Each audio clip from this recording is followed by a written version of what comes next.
The greatest threat to our planet is the belief that someone else will save it, said by author Robert Swan.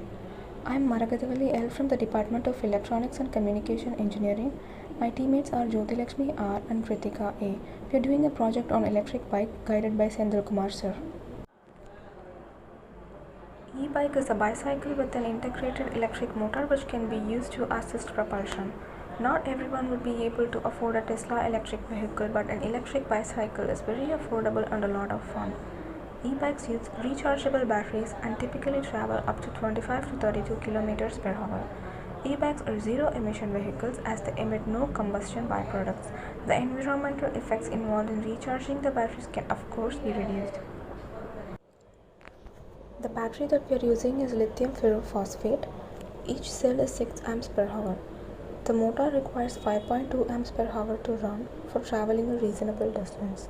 Current should be higher than the minimum value. So we are using 18 amps per hour, that is 6 amps per hour into 3, which is attained by paralleling 3. To get a voltage of 48 volts, we need to connect 15 sets of 3 parallel cells. Total number of cells required to assemble the battery is 48. We are using a BMS, which is the battery management system. The reason why we are using a BMS is that lithium cells does not charge uniformly. Uneven charging leads to explosion of the battery. Also, discharging unevenly prevents the battery from charging again. To monitor and regulate overcharging and over-discharging, we use battery management system. We use BLDC motor, electrically commutated DC motor which doesn't have brushes. Permanent magnets rotate around a fixed armature which helps in overcoming the problem of connecting current to the armature. Three-phase current is divided among 24 cores to increase the speed and smoothness of the motor. We have solved DW01A chip and the explanation is shown as a block diagram. This chip is a battery protection device for a single cell lithium ion battery, and it protects the cell from over and under charging, reverse connection and short circuit. This device is a backstop device with a high over voltage and under voltage settings.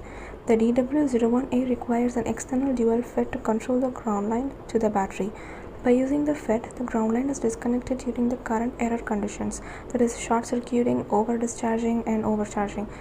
This isolates the lithium battery until the load is removed, that is in case of short circuit. The block diagram of BLDC motor control with Arduino is shown. In the circuit there are 3 IR2101 gate driver ICs. Each one is used to drive one high side MOSFET and one low side MOSFET. The switching between the high side and the low side is done according to the control lines. The figure below shows the output and the input timing diagram. The used motor has 3 Hall effect sensors as any sensor brushless motor. Each Hall effect sensor has 4 pins, that is VCC, ground, H plus and H minus. The 3 sensors are supplied with 5 volts through 100 ohm resistor. Each sensor output is connected to a comparator, which therefore gives a single output as shown in the circuit diagram.